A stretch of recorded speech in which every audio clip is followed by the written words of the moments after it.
Hello दोस्तों, मैं हूं आपका होस्ट जस्ट फॉर कोड। दोस्तों आ गया हूं आप लोग के लिए एक और अमेजिंग पार्ट लेके कोई ऐप डेवलपमेंट का, यानी कि कोई ऐप डेवलपमेंट का ये पार्ट 3 है। इसमें हम लोग देखेंगे कि कैसे जो है आगे का काम करेंगे, यानी कि एक्शन परफॉर्म कैसे करना है आपको इस वीडियो में आपको पता चल जाएगा। यानी कि यहाँ पर आ जाइए वीएस कोड में अपने अपने प्रोजेक्ट को ओपन कर लीजिए। यहाँ पर साइन अप वाले बीटीएन पे, यानी कि जो साइन अप वाला बीटीएन है, यहाँ पर देखिए मैंने दो बटन बना दिए हैं। एक तो डी हाइफन नन रखा है नैप बार के अंदर, जो यहाँ पर ये बटन दिख रहा है, इसके बगल में मैंने एक और बटन बनाया है साइन इन नाम का। अब पहले साइन अप का बटन दिखेगा। साइन अप का बटन इसलिए दिखेगा क्योंकि साइन अप पे क्लिक करेंगे तो फॉर्म ये वाला दिखाना है, यानी कि साइन अप वाला फॉर्म दिखाना है। और साइन इन पे क्लिक करेंगे तो यहाँ पर साइन इन का फॉर्म दिखाना है, यानी कि इस पे जब क्लिक करेंगे तो ये वाला फॉर्म, यानी कि दोनों फॉर्म को कंट्रोल करना है, इसलिए यहाँ पर दो बटन। ठीक है, तो यहाँ पर जो है डी हाइफन नन, यानी कि पहले से एक बटन को हाइफन नन करके रखें। डी हाइफन नन, ये बूटस्ट्रैप की क्लास है तो पहले से एक बटन नहीं दिखेगा। यहाँ पर वही बटन दिखाना है, यानी कि साइन अप वाला फॉर्म दिखाना है ना, तो यहाँ पर क्लिक करेंगे तो साइन अप वाला फॉर्म आएगा। ठीक है, और यहाँ पर देखिए इसमें लॉगिन बॉक्स क्लास है, इसमें एक्टिव लगा हुआ है, और ये साइन अप वाला बॉक्स है, यानी कि दोनों बॉक्स है। यहाँ पर सबसे पहले चारों को सेलेक्ट कर लेंगे, एक एक करके एक वेरिएबल बनाइए इस तरीके से। साइन अप बीटीएन नाम का, साइन अप बीटीएन नाम का मैंने इस तरीके से वेरिएबल बनाया। और document dot gate element by ID या डॉक्यूमेंट डॉट क्वेरी सेलेक्टर का इस तरीके से यूज करेंगे। क्वेरी सेलेक्टर अगर आप लोगों ने नहीं पढ़ा है तो मैंने रात में अच्छे से बताया था, यानी कि जो क्लास थी उसमें मैंने सब कुछ सही से बताया है कि कैसे सेलेक्ट करना है। ठीक है, यहाँ पर मैं साइन अप बीटीएन को मैं सेलेक्ट कर लूंगा, साइन अप हाइफन बीटीएन। इस तरीके से मैंने सेलेक्ट कर लिया। एक वेरिएबल और बनाऊंगा लॉगिन हाइफन बीटीएन नाम का। लॉगिन बीटीएन इस नाम से मैंने वेरिएबल बनाया। Document dot gate element document dot query selector का इस तरीके से यूज करूंगा, और यहाँ पर मैं लॉगिन हाइफन बीटीएन को सेलेक्ट कर लूंगा। तो लॉगिन हाइफन बीटीएन ये सेलेक्ट हो गया। एक और वेरिएबल बनाऊंगा लॉगिन हाइफन बॉक्स नाम का, तो लॉगिन बॉक्स को सेलेक्ट करूंगा इस तरीके से। डॉक्यूमेंट डॉट क्वेरी सेलेक्टर का यूज करूंगा, यानी कि क्वेरी सेलेक्टर का क्वेरी सेलेक्टर का अगर आप यूज करते हैं तो अगर वो आईडी है तो हैश के साथ लिखेंगे, अगर वो क्लास है तो डॉट के साथ लिखेंगे। तो लॉगिन हाइफन बॉक्स को मैं लॉगिन हाइफन बॉक्स की स्पेलिंग सही से लिखेंगे, इस तरीके से उसको सेलेक्ट कर लूंगा, यानी कि यहाँ पर ये भी सेलेक्ट हो गया। और एक वेरिएबल और बनाऊंगा इस तरीके से मैं लॉगिन हाइफन बॉक्स, ये लॉगिन हाइफन बीटीएल मैंने दो बार बना दिया, यहाँ पर बॉक्स हो जाएगा इस तरीके से। और यहाँ पर login sign up hyphen box है ना, यानी कि साइन अप हाइफन बॉक्स हो जाएगा। साइन अप बॉक्स इस नाम से मैंने वेरिएबल बनाया। डॉक्यूमेंट डॉट क्वेरी सेलेक्टर का इस तरीके से यूज करूंगा, और यहाँ पर उसको भी मैं सेलेक्ट कर लूंगा डॉट लगा के। यहाँ पर मैं डॉट लगाऊंगा इस तरीके से, और यहाँ पर किसको सेलेक्ट करूंगा, साइन अप बॉक्स को, साइन अप हाइफन बॉक्स, इसको मैं सेलेक्ट कर लूंगा। तो चारों सेलेक्ट हो गया। अब हमें साइन अप वाले बीटीएन पे क्लिक करते ही एक्शन परफॉर्म करना है, तो साइन अप बीटीएन को इस तरीके से सेलेक्ट करिए, यानी कि जो साइन अप बीटीएन है उसको सेलेक्ट करिए। Dot on click equal to function, एक फंक्शन को बाउंड कीजिए इस तरीके से, और यहाँ पर अलर्ट करके देखिए। सबसे पहले अलर्ट करके देखना है क्या अलर्ट हो रहा है। यहाँ पर आके रीलोड करूंगा इस तरीके से, और यहाँ क्लिक करूंगा तो हमारा अलर्ट हो जाएगा। ये देखिए अलर्ट हो गया। अब इस पर क्लिक करते हैं हमें वो फॉर्म, नीचे वाला फॉर्म दिखाना है। तो बस कुछ नहीं करना है, यहाँ पर साइन अप बॉक्स का इस तरीके से यूज करना है। Dot class list dot add method का यूज करना है इस तरीके से, और यहाँ पर एक्टिव को लगा देना है, यानी कि साइन अप वाले बॉक्स में एक्टिव लगा देना है इस तरीके से। तो देखिए अभी जब मैं क्लिक करूंगा तो वो वाला फॉर्म हमें दिख जाएगा। इस पर क्लिक करूंगा तो देखिए ये वाला फॉर्म दिखा। अब हमें इसको नहीं दिखाना है, यानी कि जो लॉगिन वाला फॉर्म है इसको रिमूव कर देना है, यानी कि इसमें से एक्टिव रिमूव करना है। तो लॉगिन बॉक्स को इस तरीके से सेलेक्ट कर लेंगे। Dot class list dot remove item, remove method का यूज करेंगे, और यहाँ पर एक्टिव को रिमूव कर देंगे इस तरीके से। तो ये एक्टिव हमारा रिमूव हो जाएगा। कहाँ से रिमूव होगा, यहाँ से, यानी कि जो हमारा लॉगिन वाला बॉक्स ये देखिए है ना, लॉगिन बॉक्स के अंदर से अगर एक्टिव रिमूव हो गया तो वो नहीं दिखेगा। अब देखिए सिर्फ साइन अप का दिख रहा है, यहाँ पर देखिए इस तरीके से यहाँ पर साइन अप का दिखेगा। ठीक है, ये देखिए है ना। अब यहाँ पर देखिए, अगर आप लोगों ने एक चीज और मैं आप लोग को बता दूं कि डिजाइनिंग में हम लोगों ने नहीं किया था। देखिए ओवरफ्लो हिडन अगर मैं हटाता हूँ यहाँ से, ये ओवरफ्लो हिडन जो मैंने लगाया है उसको मैंने हटा दिया। यहाँ क्लिक करूंगा तो देखिए वो किस लिए लगाया गया था। यहाँ पर देखिए आप क्लिक करोगे तो यहाँ पर क्लिक नहीं होगा, क्यों? क्योंकि यहाँ पर लॉगिन वाला फॉर्म रहता है ना। नीचे की तरफ क्लिक होगा, यहाँ पर लिखा भी जाएगा, लेकिन ऊपर की तरफ कहीं पर क्लिक नहीं होगा। जहां से जहां तक ये देखिए, यहाँ पर देखिए, यहाँ पर ये लॉगिन वाला बटन है, इसलिए देखिए हैंड का सिंबल आ रहा है ना। तो यहाँ पर देखिए आपका लॉगिन बटन रहता, लॉगिन वाला फॉर्म रहता है, बस उसकी ओपेसिटी हाइड हो जाती है। इसलिए क्या करेंगे, यहाँ पर ओवरफ्लो हिडन दोनों जगह पे लगा देंगे, लॉगिन वाले में भी और साइन अप वाले में भी, ताकि जो हमारा कंटेंट है वो सही से काम करे। ये मैंने क्लास में बहुत अच्छे से बताया था कि क्यों ऐसा हो रहा है। ठीक है, तो आप लोग क्लास भी जरूर ज्वाइन करिए। अगर नहीं समझ में आएगा तो पूछ लेना। ठीक है, अब ये तो हो गया साइन अप का फॉर्म। अब यहाँ पर इसको बटन को भी चेंज करना है, यानी कि लॉगिन का बटन दिखाना है हमें। तो यहाँ पर आ जाइए, ये देखिए लॉगिन वाला बटन ये है, इसको सेलेक्ट करिए लॉगिन बीटीएन को, dot class list dot add, इसमें रिमूव करना है, सॉरी यहाँ से रिमूव करना है, तभी तो दिखेगा। कौन से क्लास लिस्ट को रिमूव करेंगे? डी हाइफन नन को, डी हाइफन नन जो क्लास लगी हुई है, यानी कि डिस्प्ले नन जो लगी उसको रिमूव करना है, और साइन अप वाले बटन में डिस्प्ले नन लगाना है। तो sign up BTN dot class list dot add है ना, ऐड करना है यहाँ पर। इस तरीके से क्या ऐड करना है? D hyphen none. तो डी हाइफन नन अगर आपने ऐड कर दिया तो देखिए जो साइन अप वाला बटन है वो जाएगा और उसके जगह पे लॉगिन वाला बटन आ जाएगा। ये देखिए नहीं आया, मैं देख लेता हूँ कि क्या दिक्कत है। देखिए class list dot remove login BTN, login BTN, ठीक है, चेक कर लेते हैं, इंस्पेक्ट करके देख लेंगे क्या दिक्कत है। अगर कोई एरर होगा तो हमें पता चल जाएगा एग्जैक्ट, है ना। ये देखिए एरर आ रहा है, cannot read the property of null reading company dot JS, ये देखिए है ना, यानी कि लॉगिन बीटीएन में नल आ रहा है दोस्तों, यानी कि जो हम लोग ये सेलेक्ट कर रहे हैं। अच्छा यहाँ पर डॉट नहीं लगाया मैंने, देखिए डॉट लगाना है आपको, तभी तो ये सही से काम करेगा। देखिए अब यहाँ पर क्लिक करूंगा तो देखिए साइन इन का बटन आ गया और साइन अप वाला चला गया, ये फॉर्म आ गया। अगर इस पर क्लिक करेंगे तो साइन अप का फॉर्म, साइन इन वाला फॉर्म आना चाहिए और ये चला जाना चाहिए। देखिए क्या हो रहा है, साइन अप पे क्लिक करेंगे, यहाँ पर क्लिक करेंगे तो ये वाला यानी कि बटन जो था साइन अप वाला वो चला गया और साइन अप वाला फॉर्म आ गया, ये देखिए है ना। अब सपोज साइन अप वाला फॉर्म है, कोई साइन इन पे जाना चाहता है तो साइन इन पे क्लिक करते ही साइन इन वाला फॉर्म आना चाहिए ना। तो बस कुछ नहीं करना, इसी को कॉपी करिए कंट्रोल सी करके, इसी पे नीचे कंट्रोल भी करिए, यहाँ पर लॉगिन मीडिया को सेलेक्ट करिए इस तरीके से, और जहाँ जहाँ ऐड है वहाँ वहाँ रिमूव कर दीजिए, है ना, यानी कि जहाँ रिमूव है वहाँ ऐड कर दीजिए और जहाँ ऐड है वहाँ पर रिमूव कर दीजिए। यहाँ पर ऐड हो जाएगा और यहाँ भी रिमूव हो जाएगा इस तरीके से, ठीक है। तो जहाँ जहाँ रिमूव था वहाँ ऐड कर दिया मैंने, और जहाँ जहाँ ऐड था वहाँ वहाँ मैंने रिमूव कर दिया। यहाँ पर आके रिलोड करूंगा इस तरीके से, यहाँ जाके क्लिक करूंगा तो ये देखिए ये वाला फॉर्म आएगा। अब मैं इस पर क्लिक करूंगा तो ये वाला फॉर्म आएगा, फिर से क्लिक करोगे तो वो वाला फॉर्म, इस पर क्लिक करोगे तो ये वाला फॉर्म। अब इसमें किसी को दिक्कत हुआ होगा तो हमें से जरूर पूछ लेना, कुछ भी नहीं समझ में आया होगा तो पूछ लेना जरूर दोस्तों, है ना। अब आगे का काम करते हैं, यानी कि यहाँ का डेटा उठाना है हमें और लोकल स्टोरेज में सेट करना है। तो देखिए मैंने रिक्वायर्ड लगा के रखा है, जिसमें जिसमें रिक्वायर्ड चाहिए यहाँ पर मैंने रिक्वायर्ड लगा के रखा है, देखिए है ना। इस तरीके से लिखोगे तो फिर से इसके लिए रिक्वायर्ड बोला जाएगा। तो रिक्वायर्ड कीवर्ड होता है, एक एट्रीब्यूट है रिक्वायर्ड, आपको इनपुट फील्ड में लगाना है, यानी कि जो इनपुट फील्ड है जहाँ जहाँ रिक्वायर्ड करना चाहते हो वहाँ पर आप इस तरीके से रिक्वायर्ड लगा दोगे जिस जिस इनपुट फील्ड में, तो वो रिक्वायर्ड यानी कि एम्प्टी वैलिडेशन इसका हो जाएगा, ठीक है। यहाँ पर आ जाएंगे, सबसे नीचे कमेंट पास करेंगे स्टार्ट रजिस्टर कोडिंग, है ना। इस तरीके से मैंने रजिस्टर कोडिंग मैंने यहाँ पर कमेंट पास कर दिया, ऊपर में मैंने स्टार्ट फॉर्म कंट्रोल कोडिंग ये पास करके रखा है, ठीक है। ये रजिस्टर कोडिंग हो गया। सबसे पहले आपको फॉर्म को सेलेक्ट करना है, यानी कि जो फॉर्म है ना, ये देखिए रजिस्टर वाला फॉर्म है, इसमें मैंने क्लास दे दिया है, आप लोग को भी क्लास दे देना है फॉर्म में, एक वेरिएबल में रजिस्टर रजिस्टर फॉर्म इस नाम से मैंने वेरिएबल बनाया। और यहाँ पर क्या करूंगा, document dot gate element by ID query selector का मैं यूज करूंगा और फॉर्म को मैं सेलेक्ट कर लूंगा, यानी कि जो फॉर्म है हमारा उसको मैंने सेलेक्ट कर लिया। यहाँ पर आ जाऊंगा रजिस्टर फॉर्म, ये हो गया रजिस्टर फॉर्म। और हम क्या करेंगे, और भी इसके अंदर से अगर आपने इस तरीके से लिखा कि ऑल इनपुट, अगर आपने इस तरीके से लिखा इस तरीके से डॉक्यूमेंट, सॉरी यहाँ पर किसके अंदर से, रजिस्टर फॉर्म के अंदर, यहाँ पर रजिस्टर की स्पेलिंग मिस्टेक है, सही कर देता हूँ मैं, यानी कि रजिस्टर की जो स्पेलिंग है वो सही कर दिया मैंने। यहाँ पर रजिस्टर फॉर्म के अंदर से अगर आपने निकाला डॉट क्वेरी सिलेक्टर का आल का यूज किया, क्वेरी सिलेक्टर आल का मतलब क्या हुआ अभी बताता हूँ। मैंने यहाँ पर इनपुट फील्ड को सिलेक्ट किया अगर यहाँ पर, तो देखिए अभी क्या होगा, मैं अगर कंसोल डॉट लॉग की बात करूँ इस तरीके से यहाँ पर, और इसमें मैं ऑल इनपुट को प्रिंट कर दूँ, यानी कि जो ऑल इनपुट है उसको मैंने प्रिंट कर दिया।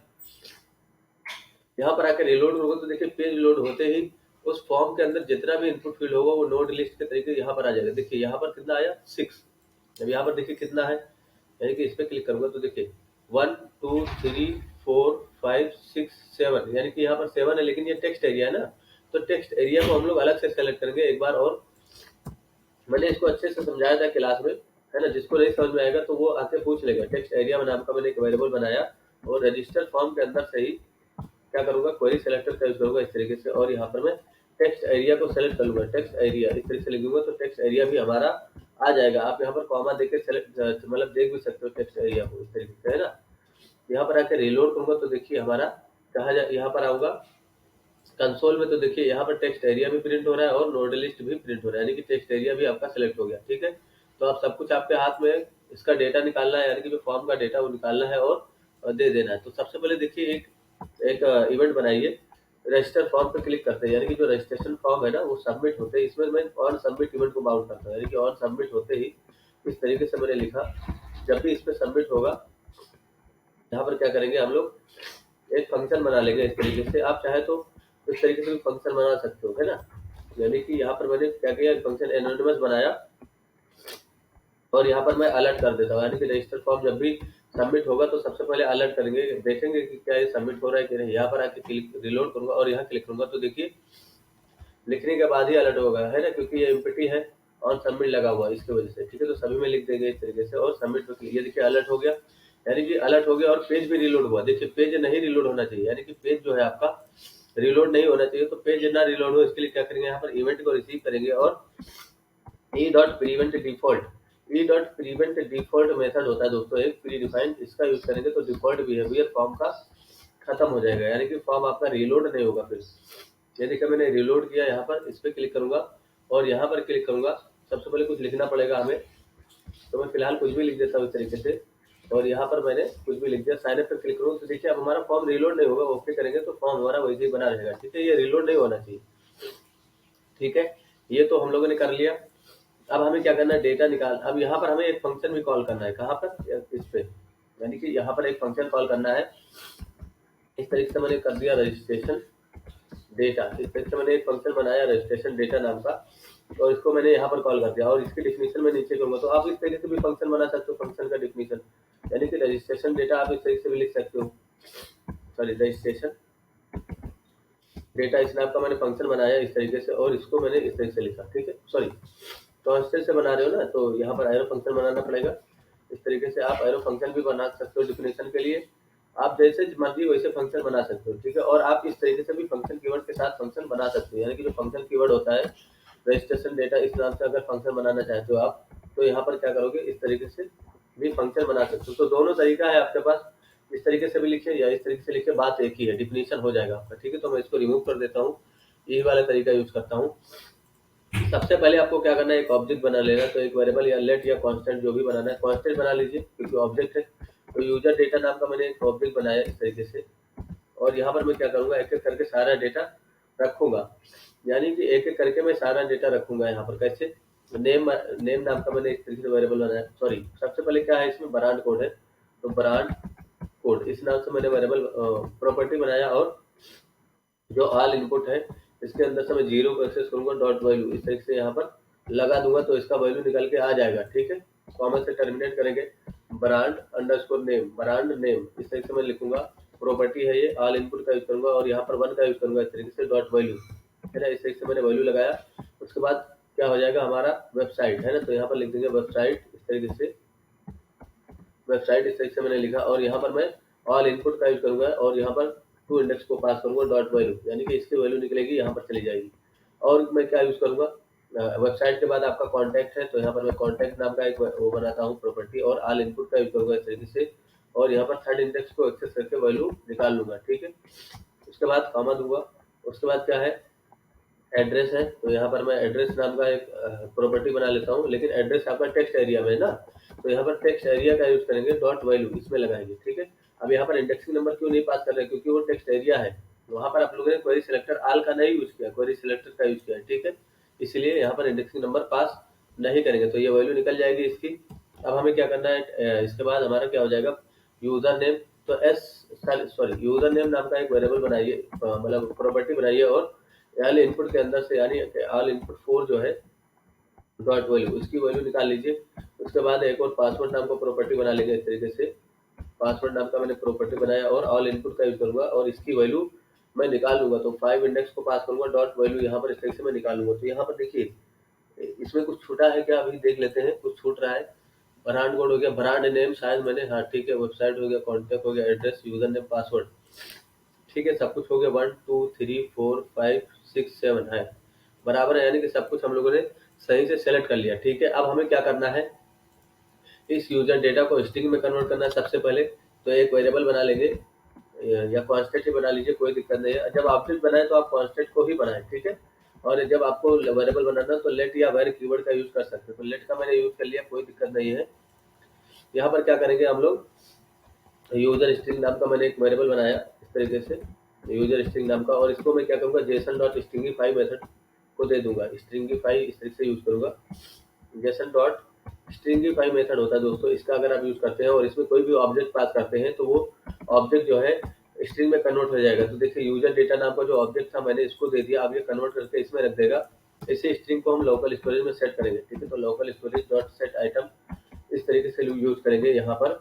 और हम लोग यहाँ पर क्या करेंगे, की कैसे बनाएंगे, सबसे पहले ये समझिए कि आपको इस तरीके से बनाना है, यानी कि ऑल इनपुट का जो जीरो इंडेक्स वाला वैल्यू होगा वो तो उस नाम से बनेगा यहाँ पर, है ना, की इस तरीके से वैल्यू लिखेंगे तो उस नाम से की बन जाएगा, यानी कि जीरो इंडेक्स की जो वैल्यू होगी उस नाम से की बन जाएगा। यहाँ पर कॉमा देंगे, और इसमें अगर आपको और भी कुछ लिखना तो यहाँ पर प्लस लगा के अंडरस्कोर ब्रांड इस तरीके से एडजस्ट यहाँ पर लिख सकते हो, यानी कि अंडरस्कोर ब्रांड यहाँ पर लिख सकते हो, यानी कि इस तरीके से आप लिख सकते हो, ठीक है। कॉमा देंगे यहाँ पर इस तरीके से, और क्या देंगे, डेटा जो है हमारा यूजर स्ट्रिंग नाम का जो डेटा है, ये नहीं समझ में आएगा तो आप लोग पूछ लेना। अब क्या होगा, जब भी आप क्लिक करोगे, ये जैसे ये फॉर्म कॉल होगा, ये फंक्शन कॉल होगा, ये डेटा आपका इंसर्ट हो जाएगा लोकल स्टोरेज में। देखिए यहाँ पर आ गया, साइन अप पे क्लिक कर लूंगा, इंस्पेक्ट कर लेता हूँ और लोकल स्टोरेज में भी चला जाता हूँ, मैं सब कुछ देख लेता हूँ। यहाँ से कुछ पहले से डेटा पड़ा हुआ इसको मैंने रिमूव कर दिया। यहाँ पर आ जाऊंगा, ब्रांड कोड डाल दूंगा, ब्रांड नेम डाल देता हूँ, फिलहाल कुछ भी डाल दूंगा इस तरीके से। तो देखिए अभी क्या होगा, यहाँ पर मैं रजिस्टर पे साइन अप पे क्लिक करूंगा तो देखिए ब्रांड कोड के साथ साथ सब कुछ डेटा आ गया, यानी कि यहाँ पर आ गया। लेकिन अगर आपने फिर से दोबारा, देखिए सबसे पहले तो फॉर्म को एम्प्टी करना है, अगर आपने दोबारा इसी नाम से अगर आपने ब्रांड कोड बनाया और आपने दोबारा साइन अप किया तो उसी में डेटा अपडेट होगा। देखिए मैं यहाँ पर चेंजेस कर देता हूँ, जैसे मैं ब्रांड नेम को अलोक कर देता हूँ, ठीक है। तो देखिए उसी नाम से ब्रांड कोड है, साइन अप पे क्लिक करेंगे तो देखिए आलोक चेंज हुआ, खाली बाकी ब्रांड कोड वही है आपका, ब्रांड है ना की। अब आप यहाँ पर अगर आपने फिर से एक और बढ़ा, यानी कि ये जो ब्रांड कोड पहले से नहीं है, अगर आपने दूसरा सेट किया तो ये नया ब्रांड कोड जाएगा और नया की बन जाएगा। यहाँ पर देखिए रिलोड करूंगा तो ये देखिए नया की बन गया, ठीक है। तो हमें क्या करना है, हर बार नया नया की बनाना है। तो हमें ये भी चेक करना होगा क्या ये जो पहले से ब्रांड, ये जो ब्रांड कोड लिखा गया क्या ये पहले से इसमें है। अगर पहले से रहेगा तो हम लोग यूजर को मैसेज दे देंगे कि this brand name is already taken, और वो नहीं रहेगा तो हम लोग नया की बना देंगे, क्योंकि मल्टीपल यूजर की फैसिलिटी देना है, इसलिए मैं ऐसा कर रहा हूँ। तो यहाँ पर आ जाएंगे, सबसे पहले इंसर्ट होने से पहले यही चीज चेक कर लेंगे। तो पूरा कोड कंट्रोल एक्स कर लीजिए, इफ कंडीशन लगाइए यहाँ पर, और यहाँ पर आपको इनपुट जीरो, यानी कि सॉरी ऑल इनपुट का यूज करना है, यानी कि ऑल इनपुट जीरो वाले का यूज करना है। डॉट वैल्यू, इसकी वैल्यू निकालना है सबसे पहले, इसकी वैल्यू निकालना है। कैसे निकालना है, सबसे पहले ये समझिए, if local storage dot gate item, local storage dot gate item, यहाँ पर डायरेक्ट आप की ही निकालिए, ठीक है। कौन सी की निकालेंगे, इनपुट वैल्यू, ऑल इनपुट की जो जीरो वाली वैल्यू है इसको निकालेंगे सबसे पहले, ठीक है। तो वो नंबर आपको मिल जाएगा, जो भी नंबर वहां पर एंटर किया जाएगा। उसके बाद यहाँ पर प्लस लगा के अंडरस्कोर ब्रांड, इस की को ढूंढेंगे, ठीक है, यानी कि जो की है यहाँ पर इस तरीके से ढूंढेंगे, और कॉमा देंगे यहाँ पर, कॉमा नहीं, इसमें एक ही की होता है ना गेट आइटम में, और इसको हम लोग इक्वल टू नल, नल से कंपेयर कर लेंगे। अगर ये नल है यानी कि ये की नहीं है तो की बना दो, अगर की नहीं है और की है यानी कि पहले से अगर की है, नल नहीं है, तो क्या करेंगे, एल्स में मैसेज दे देंगे अलर्ट पे, अलर्ट से इस तरीके से मैसेज दे देंगे, this brand name, this brand code is already taken, this brand, इसमें लिख देता हूँ कोड ऑलरेडी टेकन, है ना, मैंने इस तरीके से लिख दिया, this brand code already taken. आप लोग कुछ भी लिख सकते हो मैसेज में। यहाँ पर आके रीलोड मोड देखिए 1 2 3 4 पहले से है। अभी यहाँ पर देखिए एप्लीकेशन में जाता हूँ, मैं आप लोग को एक एक समझाता हूँ। यहाँ पर 1 2 3 4 अंडरस्कोर ब्रांड पहले से, अगर आपने फिर से यहाँ पर 1 2 3 4 का यूज किया, यहाँ पर 1 2 3 4 का यूज किया और यहाँ पर कुछ भी लिख दिया आपने इस तरीके से, तो देखिए आपको मैसेज मिलेगा। क्या मैसेज मिलेगा कि this brand is already taken, ये देखिए यहाँ पर मैसेज मिला, this brand is already taken. अगर आपने इसमें जरा सा भी चेंज कर दिया, 5 कर दिया, तो यहाँ पर नया की सेट हो जाएगा। ये देखिए हर बार यहाँ पर नया की सेट हो जाएगा।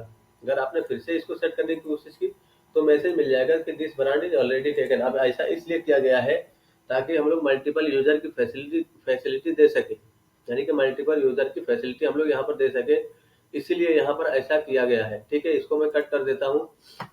और अगर आप चाहते हो कि डायरेक्ट नंबर से बनाओ तो यहाँ पर ब्रांड लगाने की जरूरत नहीं है, यहाँ से ब्रांड हटा दोगे तो सिर्फ नंबर में की बनेगा, है ना, यानी कि ब्रांड हटा दिया अगर आपने, तो अभी देखिए जो ब्रांड को अंडरस्कोर ब्रांड जो लास्ट में कॉन्केट हो रहा था वो नहीं आएगा, सिर्फ नंबर ही आएगा। देखिए मैं यहाँ पर आ जाता हूँ इस तरीके से और यहाँ पर साइन अप पे क्लिक करूंगा। मैं सब कुछ रिमूव कर देता हूँ यहाँ से। एक ब्रांड कोड ले लेता हूँ 123 और यहाँ पर कुछ भी डाल दूंगा इस तरीके से। फिलहाल में देखिए यहाँ पर मैंने डाला इस तरीके से, कुछ भी डाल दिया। साइन अप पे क्लिक करूँ तो देखिए नंबर 123 नाम का नंबर बना और उसमें सारा डेटा आ गया। ठीक है। अगर फिर से दोबारा यही चीज साइन अप करोगे तो देखिए मैसेज मिल जाएगा आपको, यानी कि इस पे अगर आपने दोबारा क्लिक कर दिया तो मैसेज मिलना चाहिए, नहीं मिल रहा है। क्यों नहीं मिल रहा है? क्योंकि ये ठीक है, क्योंकि लोकल स्टोरेज यहाँ पर हम लोग ब्रांड, ठीक है, यहाँ पर मैसेज मिलना चाहिए। मैं फिर से चेक करता हूँ, यहाँ पर साइन अप पे जाऊँगा और 123 यहाँ पर इस तरीके से लिखूंगा। इस तरीके से मैं यहाँ पर डेटा लिख देता हूँ कुछ भी, यहाँ पर इस तरीके से मैंने लिखा और साइन अप पे क्लिक करूँ तो देखिए मैसेज नहीं मिल रहा है, बल्कि वही की अपडेट हो जा रहा है। यहाँ पर मैं अगर मैं आप लोग को दिखाऊं, एड्रेस में क्या DFD है ना, इसको मैं चेंज कर देता हूँ, इससे बड़ा कर देता हूँ और यहाँ पर क्लिक करूंगा तो देखिए हमें मैसेज नहीं मिलेगा, यानी कि ये मैसेज नहीं मिला। जबकि ब्रांड कोड यहाँ पर है तो यहाँ पर ये न्यूमेरिक फॉर्म में शायद कन्वर्ट हो जाए, इसलिए बराबर से चेक नहीं हो पा रहा है। तो आप यहाँ पर क्या कर सकते हो, यहाँ पर जो है आप अच्छा यहाँ पर देखिए ब्रांड लगा हुआ ना, इसके वजह से चेक नहीं हो रहा है। तो यहाँ पर हटा देंगे यहाँ से भी, ठीक है, यानी कि जहाँ चेक कर रहे थे वहाँ पर भी ब्रांड लगा हुआ था। अब यहाँ पर आएंगे और साइन अप पे 123 इस तरह से करेंगे तो देखिए अब हमें मैसेज मिल जाएगा, यानी कि जो मैसेज है हमारा वो हमें मिल जाएगा कि जो है ये देखिए साइन अप पे क्लिक करूंगा तो मैसेज मिल गया, यानी कि already taken, this brand is already taken, है ना। अगर आपने यहाँ पर कुछ भी चेंज कर दिया तो वो रजिस्टर हो जाएगा। ये देखिए रजिस्टर हो गया नया डेटा, है ना, इस तरीके से। तो यहाँ पर क्यों प्रॉब्लम आ रही थी, क्योंकि हम लोगों ने यहाँ पर उसको चेंज नहीं किया था ना, सिर्फ नीचे से हटा दिया था, ऊपर से हटाया नहीं था। तो जो की इस तरीके से की बना रहे हो तो इसी तरीके से आप यहाँ पर ढूंढोगे भी, ठीक है। यहाँ पर देखिए दोनों चीजें सेम लिखी हुई है, ये और ये, यानी कि इस तरीके से अगर आपने की बनाया तो इसी तरीके से आप ढूंढोगे, ठीक है।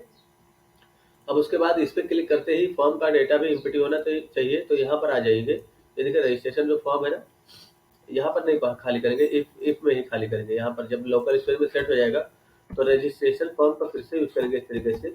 और यहाँ पर डॉट रीसेट मेथड होता है, रीसेट, इसका यूज करेंगे और इसको सॉरी रीसेट मेथड का इस तरीके से यूज करेंगे और इसको इम्पिटी कर देंगे। बस आपको कुछ नहीं करना है, आपका फॉर्म अब इम्पिटी हो जाएगा, ठीक है। यहाँ पर देखिए मैं यहाँ पर गया, इस तरीके से मैं यहाँ पर ब्रांड कोड डाल देता हूँ 1 2 3 4 5 6 और यहाँ पर मैं कुछ भी नाम डाल देता हूँ आलोक।